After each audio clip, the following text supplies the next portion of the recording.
귀한 찬양 감사합니다.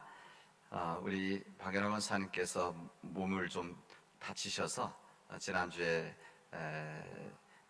병원에도 가시고 입원도 하시고 또 찬양지 못하셨는데 잘 회복이 되고 오늘 나오셔서 이렇게 찬양 함께 해주시고 또 좋은 반주 이렇게 해주신 거 감사드립니다. 지난 한 주간 동안 저는 하나님의 은혜 안에 살았다는 것을 다시 한번 말씀드리고 싶습니다. 왜 그런가 하면은 이번 주 말씀을 지난주부터 준비하는 과정에서 오늘 말씀에 나와 있는 하나님의 자비로우신 우리 아버지 하나님의 자비로우심과 같이 너희들 자비하라 라는 말씀을 함께 준비를 제가 하면서 우리가 하나님의 내 자신이죠.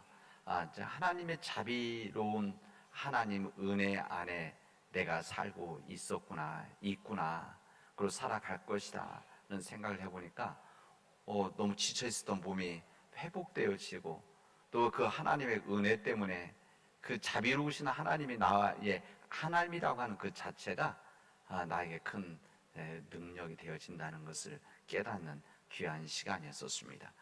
하나님의 자비하심이 우리 모두에게 임해서 이 하나님의 자비하심이 우리를 지배하시는 하나님의 은혜가 되어지기를 바랍니다. 그림 넘겨주시죠. 여러분, 이 앞에 있는 사진 그림은 여러분 잘 아시는 대로 이삭 줍는 사람이라고 하는 밀레의 작품입니다. 1800년대 그림입니다. 57년. 이 그림 아마 여러분들은 요즘은 이제 잘 못 보셨을 텐데 예전에는 어디 가기라든 특히 이발소 가면 이 그림이 항상 붙었었던 그 기억을 하고 있습니다. 그래서 이 사진을 그림 볼 때마다 굉장히 농촌의 이 전원적이고 목가적인 그래서 우리에게 평안함을 주는 그림으로 우리 잘 알려지고 있습니다. 그런데 이 그림은 단순히 낭만적이고 목가적인 그림만은 아닙니다. 이 그림을 자세히 들여다보면 이게 이제 그 앞에 세 여인이 있고 뒤에 이제 그 작은 그림인데 이 부분을 자세히 좀 크게 해서 보면 여기에 그 시대상이 그대로 드러나게 되어져 있습니다. 이것이 이제 프랑스죠. 프랑스의 이 넓은 광활한 대지에서 농사 짓는 이 풍경에 대한 부분입니다. 여기 보면 농사 추수하는 모습이 여기 담겨져 있습니다. 추수하는 있고 그리고 추수하는 사람들 지키는 말 탄 사람이 그 오른쪽 위에 있습니다. 보면 그래서 이게 열심히 일하는 노동자들을 지키는 사람이 여기 있구나 되어 있고 그리고 여기에 낯가리가 있고 이 마차에 쌓아 올리는 이것을 보면서 인간이 가지고 있는 이 욕망 같은 부분들이 여기 그대로 그림에 드러나 있습니다. 근데 앞에 있는 세 여인 모자 색깔이 다 다르죠. 그리고 다 허리를 숙이고 있습니다. 근데 그 땅은 농사에 추수하는 땅이 아니라 메마른 땅입니다. 추수가 끝났는데 별것이 없는 그런 땅이죠. 이들이 추수하고 다 걷어간 그 땅 혹시나 남은 것이 있나 들여다보고 있는 모습입니다. 그리고 이 여인들의 손을 들여다보면은 검고 투박한 노동한 여인들의 손이죠. 이 밀레라고 하는 이 작가는 이 고단한 농촌의 삶, 또 가난과 상처로 아픈 노동자들, 일하는 사람들, 이 사람들을 특히 여성들을 따뜻한 시선으로 따뜻한 그림으로 표현하고 있습니다. 그래서 이 그림은 단순히 그냥 우리에게 전원적인 목가적인 그런 그림 메시지가 아니라 시대의 외침이다. 저는 그렇게 봅니다. 시대의 외침이다. 오늘 제가 이 그림을 여러분들에게 소개한 이유는 넘겨주셔도 됩니다. 우리가 읽진 않았지만 레위기서 19장에 보면은 이렇게 되어져 있습니다.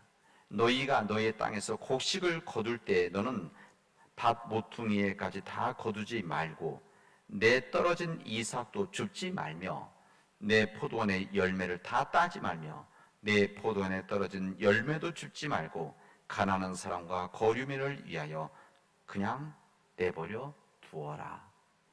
나는 너희의 하나님 여호와니라. 이렇게 말씀을 하십니다.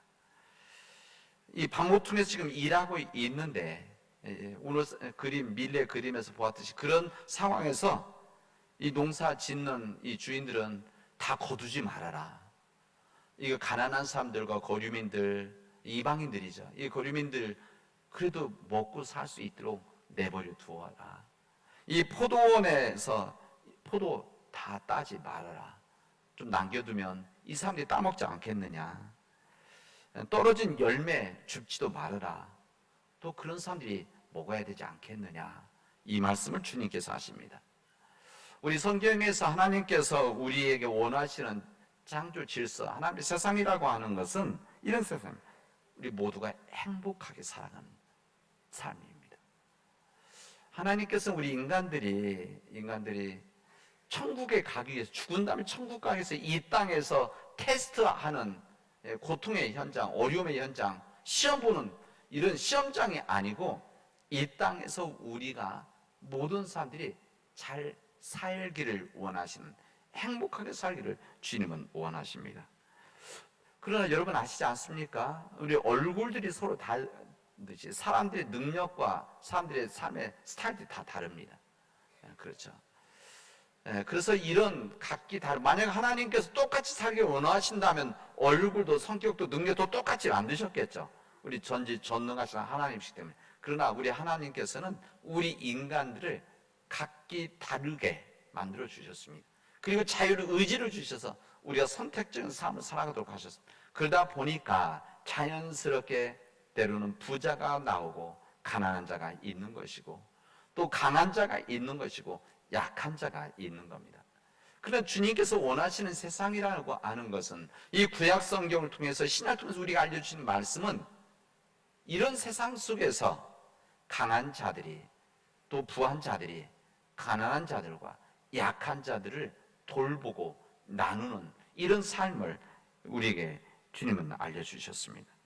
그래서 우리 주님께서는 반 모퉁이에서 깔끔하게 추수하지 말고 일부러 남겨두어라.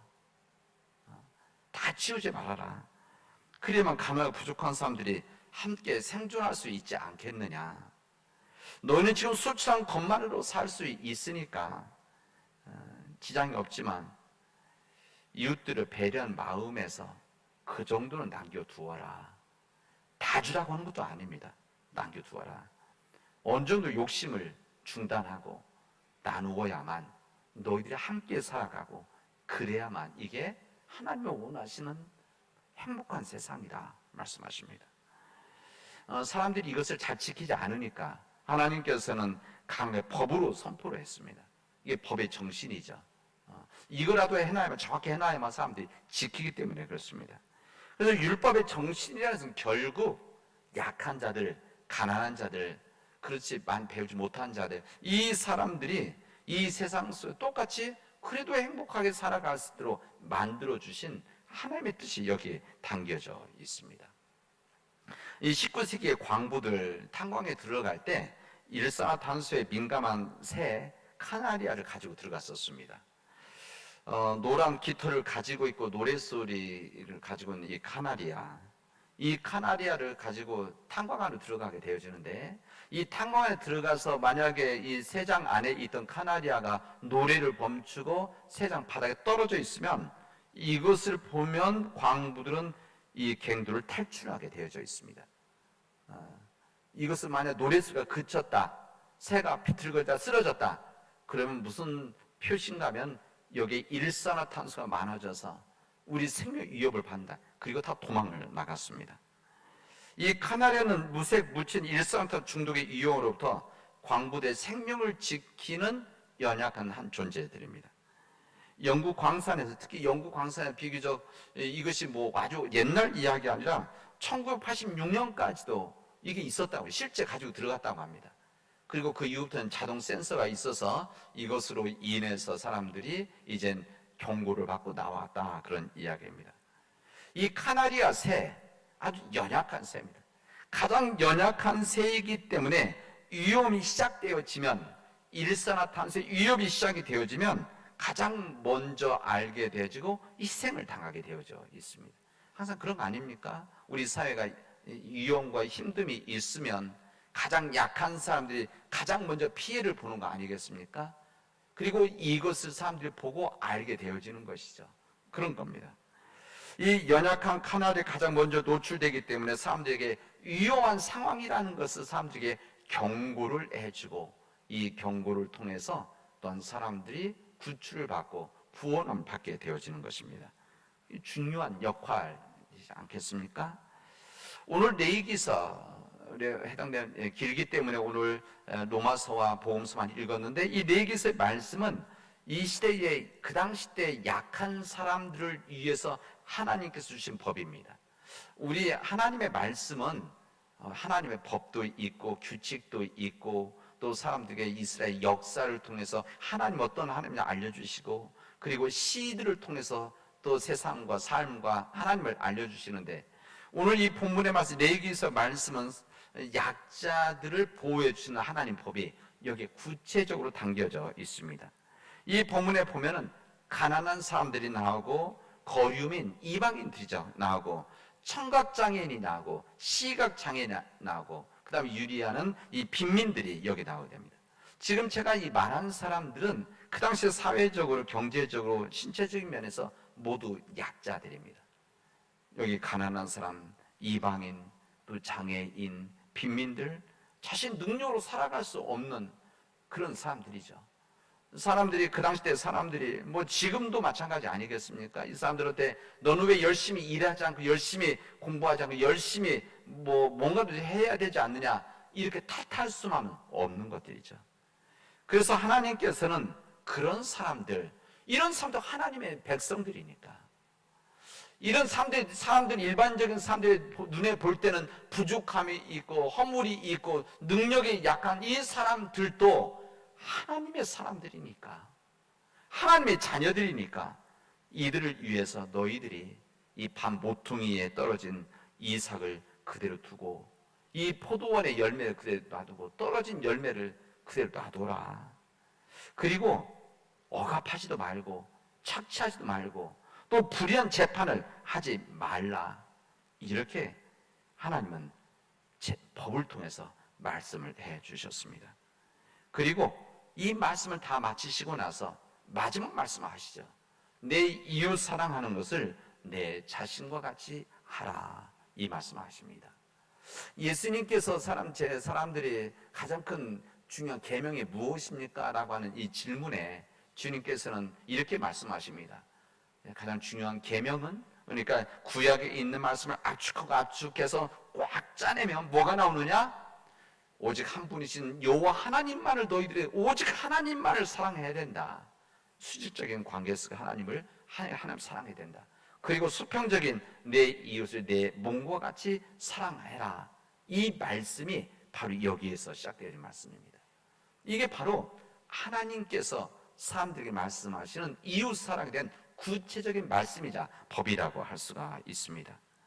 우리 예수님께서는 이 주님의 율법 구약의 말씀이 있음에도 불구하고 이대로 살아나가지 못하는 이 하나님 백성들을 향해서 주님은 오늘 이렇게 말씀하십니다. 너희가 만일 너희를 사랑하는 자만을 사랑하면 칭찬받을 것이 무엇이냐? 죄인들도 사랑하는 자는 사랑하느니라. 너희가 만일 선대하는 자만을 선대하면, 다시 말하면 환대하고 잘해주는 거, 선대하는 거, 이 선대하는 자만을 선대하는, 칭찬받을 것이 무엇이 있느냐? 죄인들도 이것은 다 할 수 있다. 이 부분을 말씀하십니다. 사랑하는 자, 여기 사랑하는 자였지만 사실 나에게 무엇인가 이익을 주고 이득을 주고 나에게 무언가 좋은 것을 주는 사람들에게 똑같이 준다고 한다면, 그런 사람 준다고 한다면 이 모든 일들은 세상 사람들도 한다. 하나님 칭찬하지 않는다. 너희들에게 잘해주는 사람들에게만 너희들이 잘한다고 한다면, 여기 선대하자. 너에게 선대하는, 환대 잘해주는 사람들에게만 너희들이 잘해준다고 한다면 하나님께서 칭찬하시겠느냐? 이것도 죄인들도 다 할 수 있는 거다 말씀하십니다. 네 마음에 든 자만을 골라서 나 이익에 부합한 자들에게만 이렇게 하는 일들은 하나님 칭찬이 있을 수가 없다, 그런 이야기입니다. 이기적 사랑이라는 거죠. 그래서 이 말을 다르게 표현한다면, 너희를 사랑하지 않는 자들, 너에게 무엇인가 이익과 무엇인가를 뭔가 도움을 주지 않는 사람들을 사랑하면 하나님으로부터 칭찬을 받을 것이다.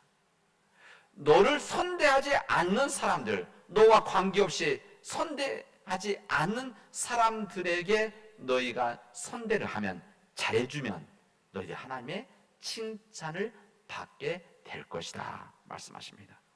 이게 바로 조건적인 사랑과 무조건적인 사랑을 주님 말씀하시는 거 아닙니까? 이게 조건적인 사랑이라는 것은 네가 나를 사랑했기 때문에 내가 너를 사랑한다. 네가 나에게 5개를 주었기 때문에 내가 5개를 준다. 이것은 조건적인 사랑이에요. 조건이 붙어 있는 것들이죠.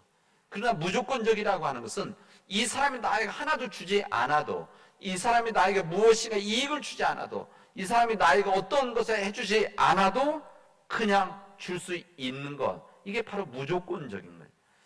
우리 하나님은 이 무조건적인 사랑을 이야기하시는 겁니다. 그래서 심지어는 예수님께서는 이 부분이 어디까지 가는가 하면 원수들까지도 이렇게 해라. 관계없는 정도가 아니라, 나에게 무언가 이익을 주고 나에게 선대하지 않은 이 정도가 아니라 오히려 나에게 무엇인가 힘든 일들을 시키고 나의 것을 내가 손해보는 일이 있고 때로는 원수가 된다고 할지라도 그 원수까지도 사랑을 해야 된다. 이게 바로 하나님의 뜻이다. 이렇게 말씀하시는 겁니다. 우리 주님이 이렇게 말씀하신 이유가 있습니다. 왜 그러시냐? 우리 하나님이 자비로우신 하나님이시기 때문에 그렇습니다. 그래서 제가 이번 주 동안 이 말씀을 묵상하고 준비하면서 이 말씀, 이 한 기절 이 말씀, 하나님 아버지의 자비로우심이 나에게 임하고 있다는 것을 새롭게 제가 이미 읽었고 설교도 했었던 말씀인데도 내가 이것을 잊고 있었구나. 하나님의 자비하심이 나에게 지금도 임하고 있었는데 내가 그렇게 깨닫지 못하고 때로는 불평하고 때로는 원망도 하고 때로는 이것 때문에 마음 아파하고 있었구나. 하나님의 자비하심은 여전히 나에게 함께하고 계셨는데 이런 마음을 가지니까 너무 마음에 기쁨이 있었던 겁니다. 우리가 여러분 하나님을 믿는다는 것은 하나님이 계시다는 것, 그리고 하나님이 존재한다는 것, 이것만을 믿는 것이 아닙니다. 우리가 하나님을 믿는다는 것은 하나님이 누구이시고 어떤 하나님이신가를 믿는 겁니다. 그 중에 한 부분이 무엇인가? 우리 하나님은 자비로우신 하나님이시다는 겁니다. 하나님은 자비로우시다. 하나님의 자비로우심이 있기 때문에 우리의 부족함과 나약함과 죄가 있음에도 불구하고 우리를 하나님의 자녀로 받아주시는 겁니다. 만약 하나님께서 조건적인 사랑을 한다, 그래서 내가 잘못하면 하나님께서 심판하시고 내가 하나님께 드리지 못하면 하나님 나를 이런 조건적인 사랑 속에 있는 하나님이 아니라 자비로우신 하나님이기 때문에 내가 허물이 있어도, 내가 죄가 있어도, 내 부족함이 있어도 하나님은 나에게 사랑으로 베풀어 주시는구나. 오늘 아까 우리 찬양할 때도 찬송했지만 우리의 모든 죄들 주님께서 한번 용서하시면 기억하지 아니하신다라고 하는, 우리들은 이 자비롭지 못하고 마음이 좁아서 누군가 잘못하면 이것을 내내 기억하는 거 아닙니까? 잘못했다고 하고 용서해 준다 말하고 나서 또 기억해서 그때 나한테 잘못했지, 나에게 손해를 끼쳤지, 나에 대한 마음 아프게 했지, 이거 계속해서 기억하는 것이 우리들인데 주님 우리가 죄를 고백하면 기억하지 않으신다. 그런 자비의 하나님이시라는 것을 우리에게 알려주시고 있습니다. 만약 조건적인 사랑이라고 한다면 아마 우리는 우리의 허물과 죄로 인해서 우리는 불행한 삶을 살아가고 있을 것입니다. 그러나 우리 주님 자비로우신 분이시기 때문에 우리의 부족함과 죄가 있음에도 불구하고 그냥 우리 있는 그대로 받아주셔서 우리로 하여금 하나님의 백성으로, 하나님의 자녀로 살아가도록 지키시고 보호하여 주시고 눈동자같이 우리를 감싸 주시고, 그러다가 우리가 쓰러지고 넘어질 때 하나님은 외면하시고 우리를 쳐내시는 것이 아니라 그럼에도 또 받아주시는 우리 하나님이시라는 것을 우리에게 알려주십니다. 우리 하나님이 그런 자비로우신 하나님이시라는 겁니다. 그 하나님의 자비 안에 살아가고 있기 때문에 하나님께서 우리로 하여금 은혜의 삶을 살아가도록 해주시는 것이죠. 근데 그 자비의 하나님께서 우리에게 이렇게 이야기하십니다. 너희 아버지 자비로우신과 같이 너희도 자비로운 자가 되라, 이렇게 말씀하십니다. 하나님 아버지께서 자비로우시기 때문에 그 자비로우신 하나님 믿는 우리 또한 우리가 자비로운 사람이 되어야 된다, 되거라, 이렇게 말씀하십니다. 여러분, 하나님께서 이 세상을 창조하실 때 인간을 창조하셨는데 그때 하나님께서 창조하실 때 이렇게 말씀하십니다. 우리의 형상을 따라서, 우리의 형상을 따라서, 자기의 형상 곧 하나님의 형상대로 우리 인간을 창조 지으셨다, 이렇게 말씀을 하십니다. 여러분, 하나님의 형상을 따라 지음받았다는 것은 하나님의 형상대로 우리가 삶을 우리가 이미 가지고 있다는 거 아닙니까? 그래서 우리 성경에서 우리 가장 중요하게 나오는 우리 하나님은 거룩하신 하나님이시다. 그럼 우리는 그 다음에 어떤 생각합니까? 하나님이 거룩하시기 때문에 우리도 거룩한 삶을 살아가야 된다, 이렇게 우리 받아들이는 겁니다. 우리 성경에서도 하나님이 주님이 거룩하시기 때문에 너희도 거룩한 삶을 살아가라 말씀하지 않습니까? 마찬가지로 하나님이 자비로우시기 때문에 우리 또한 하나님의 형상을 지으면 우리도 자비로움의 삶을 살아가야 된다, 그런 이야기입니다. 예수님께서는 그런 우리들에게 더 구체적으로 이야기를 하시죠. 너희들이 진정 자비로운 사람이 되기 위해서는 다른 사람들을 비판하지 말아라, 이렇게 이야기하십니다. 이게 건설적인 비판, 그건 좋은 거죠. 그러나 여기 나와 있는 이 비판이라고 하는 것은 사람들이 안 좋은 이야기를 하는 겁니다. 다른 사람들의 안 좋은 이야기, 비판하는 거 이야기하지 말아라. 그리고 그 다음 말씀하십니까? 다른 사람들 정죄하지 말아라. 네 생각을 가지고 판단해서 죄인이다, 잘못했다, 이렇게 하지 말아라. 죄는 하나님 판단하신다. 그리고 주님 뭐라고 하십니까? 나에게 잘못한 자들을 용서해 주어라, 이렇게 말씀하십니다. 그리고 너는 주어라. 부족한 사람이 있으면, 나눌 수 있으면 네가 가지고 있는 것을 너도 받았으니까 주어라. 이게 바로 자비로운 삶이라는 겁니다. 우리가 가지고 있는 것을 사람들에게 나누는 것, 또 다른 사람이 잘못한 것을 용서해 주는 것, 또 다른 사람들의 허물들에 정죄하지 않는 것, 다른 사람들을 비판하고 다른 사람들 싫은 이야기 하는 거 하지 말아라. 이게 바로 자비로운 자의 삶이다. 자비로워지면 마음이 넓어지는 겁니다. 자비로워지면 내 중심이 아니라 다른 사람 중심이 되기 때문에 이 모든 것을 감당할 수 있다는 겁니다. 일반 사람들, 우리들 하나님 은혜 안에 있지 않으면 인간의 본성으로는 이것을 할 수가 없습니다. 이것을 할 수 있는 사람들도 있겠죠. 이것은 정말 강한 자들, 성인들이나 이렇게 그러나 우리 일반 사람들은 되지가 않습니다. 모든 인간은 잘 안 된다고 생각합니다. 그렇기 때문에 하나님의 자비로움을 우리가 안에서 간직하려고 하는, 기도해야 된다, 그런 이야기입니다. 빙점이라고 하는 그 일본 작가 미우라 아야코의 소설 읽으신 분이 많으실 겁니다. 예전에 많이 읽었는데 요즘은 젊은 친구들이 잘 안 읽던데, 미우라 아야코의 그 빙점, 이분이 소설로 유명해지기 전에 굉장히 어려움이 있었습니다. 왜냐하면 그분이 많이 아팠어요. 어떤 폐결핵에다가 여러 가지 병동에도 많이 있어, 아마 그래서 이런 사람들이 묻어나서 이 문학으로 드러나서 지금까지도 사람들에게 감동 준다고 저는 생각하는데, 어쨌든 이 이름이 알려지기 전에 남편의 수입만으로 살아가기 힘드니까 가게를 하나를 내자고 그랬습니다. 어려움이 있었던 것이죠. 그래서 이제 가게를 냈는데, 그 가게를 내고 나서 작은 가게를 냈는데 너무 성실하게 잘했던 겁니다. 욕심 없이 시작했기 때문에 너무 장사가 잘 되니까 트럭으로 물건이 실어올 정도로 장사가 잘 된 거예요. 장사가 잘 돼서 돈도 좀 벌지 않았겠습니까? 그랬는데 이 집은 장사가 잘 됐는데, 이 집이 장사가 잘 되는 옆집 장사가 안 되는 거였었습니다. 옆집 장사가 안 되는 것을 왜 몰랐겠어요.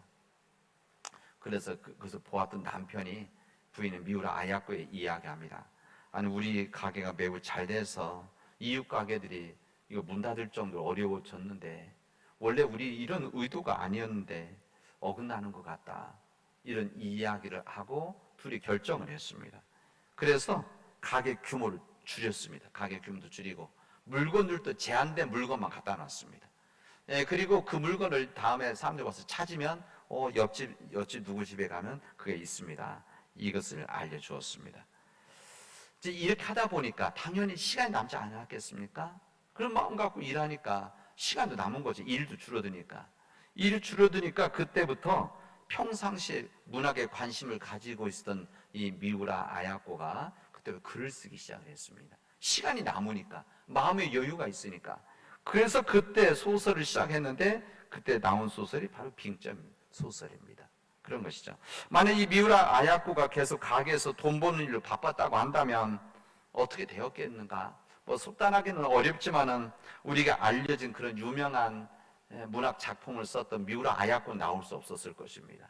우리 기독교인들에게 좋은 영향을 주던 미우라 아야코, 이런 작품이 나올 수가 없었겠죠.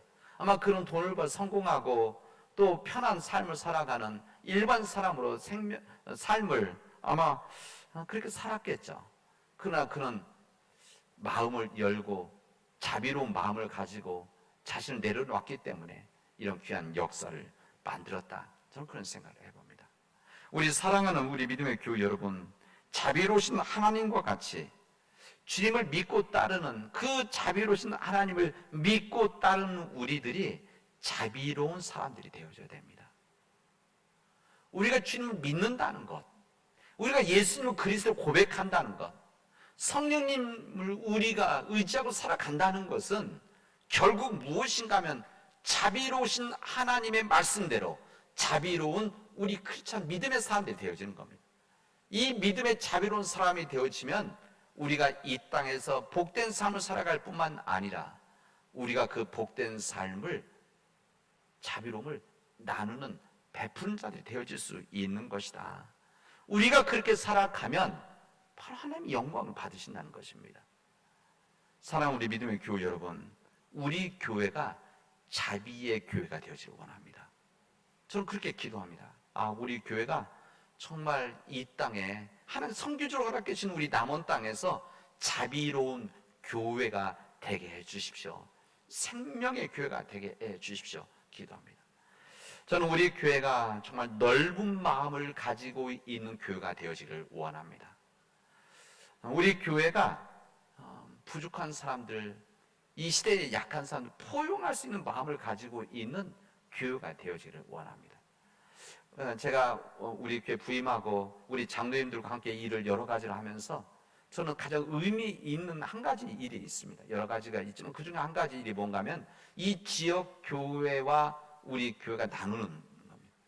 우리 교회가 어떤 일을, 여러분 뭐 전에 한번 말씀드렸지만 우리 교회가 우리 지역의 농촌교회들, 우리 24개 우리 시찰 교회가 있는데 12개 교회는 그 목회자들이 최저 생활비도 안 됩니다. 그러니까 쉬운 말로 100만 원 아래 사람. 얼마나 힘들겠습니까? 자녀들도 있는데. 극빈자, 거의 극빈자 수준같이 살아가면서도 목회 현장을 지키고 목회하고 있습니다. 근데 이 일을 우리 가장 가까이 있는 형제 자매들인데, 형제들 가장 가깝지 않습니까? 근데 어렵게 살아가는 것을 우리가 알기 때문에 우리 교회가 주축이 돼서 우리 지역에 있는 교회들이 헌금을 하자, 기금을 모으자. 그래서 기금이 모아진 것을 가지고 이 지역에 있는 목회자들에게 지금은 처음에 20만 원에서 30만 원으로, 뭐 액수 말하는 것 좀 그렇습니다. 이게 밖으로 나가는 거기 때문에 그래도 우리 식구들이니까 매달 30만 원씩 이 지역에 있는 12개 교회 다 나누고 있습니다. 우리 교회만 나누는 게 아니죠. 우리 교회가 사실 그 예산 반절 정도를 우리가 담당합니다. 이것을 우리 장로님들이 마음을 열어서 허락을 해주셨어요. 그리고 우리 교회가 반절 정도를 담당하고 있기 때문에 다른 교회들이 참여한 겁니다. 전국에 이런 시 딱 하나 있습니다. 우리 시찰. 우리 교회만, 우리 지역만 그렇습니다. 그래서 우리들이 이런 섬김을 하면 이 지역의 노예로 확산되어지고 전국으로 되어진다고 한다면 교회가 교회들을 돕는, 여러분 우리 지역에 있는 교회들이 어렵죠. 다 어렵지만 어려운 교회가 더 어려운 교회들을 나누는 이 자비로움의 역사가 우리 교회 안에서 시작이 되어진 겁니다. 저는 그 중에 한 가지가 저는 굉장히 기쁘게 생각, 감사한 분. 우리 장로님들의 마음들이 넓기 때문에 저는 그렇게 생각합니다. 여러분, 우리 지역에서 자비로운 교회가 되어진다는 것은 이 지역에서 신경 쓰지 않는 사람들, 외면하고 있는 사람들, 사람 눈에 들어오지 않는 사람들을 주님의 눈으로 바라볼 수 있고, 주님의 손길로 그들에게 손을 뻗치고, 다른 사람들 찾아가지 않는 사람들에게 우리의 발길로 찾아가는, 이게 바로 자비로운 교회 아니겠습니까? 이런 자비로운 교회가 이 땅에 온전하게 서게 되어지면 세상 사람들이, 우리 예수님의 말씀입니다. 우리가 이런 삶을 살아가면 세상 사람들이 우리를 보고 하나님께 영광을 돌린다, 이렇게 말씀하십니다. 여러분, 우리 교회가 자비로운 교회가 되어지도록 합시다. 여러분, 우리 가정들이 자비로운 가정이 되어지도록 여러분 최선을 다해서 믿음 생활하십시오. 그리고 내가 자비로운 사람이 되어져서 우리 교회에서만 자비로운 것이 아니라 내가 일하는 일터에서, 내가 일하는 우리 공동체 속에서, 내가 만나는 모든 사람들 속에서 주님의 자비로우심을 그들에게 예수 그리스도의 향기로 드러낼 수 있기를 바랍니다. 여러분이 직장에서 여러분이 일하는 일, 모든 일들은 다 자비로우심을 하는 겁니다. 손님을 만나는 일들, 장사하는 일들, 가르치는 일들, 섬기는 일들, 이 모든 일들이 자비로우심으로 한다면, 여기 농사짓는 분들이 농사짓는 이 모든 일들, 과수하는 모든 일들, 이게 다 아이들 학교에서 가르치는 모든 일들 자비로움으로 하게 되어지면 세상 사람들과 다른 것이죠. 이런 다른 삶을 선택하고 그 자비로운 삶을 걸어가는 우리 믿음의 교우들이 되어지를 주님의 이름으로 축원하겠습니다. 기도합시다. 은혜가 풍성하신 하나님 감사합니다. 하나님, 우리가 하나님 앞에 온전히 서게 하시고 우리가 진정 자비로운 사람이 되어지고 자비로운 가정을 이끌며 자비로운 교회가 되어져서 이 세상을 변화시켜 나가는 믿음의 사람들이 되어지도록 인도하여 주시옵소서. 하나님, 때로는 그 길이 힘들고 어렵고 십자가의 길이지만 하나님, 그러나 주님 말씀하셨기에, 주님 아버지 자비로우신가 우리도 자비로운 사람이 되라고 하셨기에 그 길을 담대히 묵묵히 걸어가도록 인도하여 주시옵소서. 예수님의 이름으로 기도합니다. 아멘.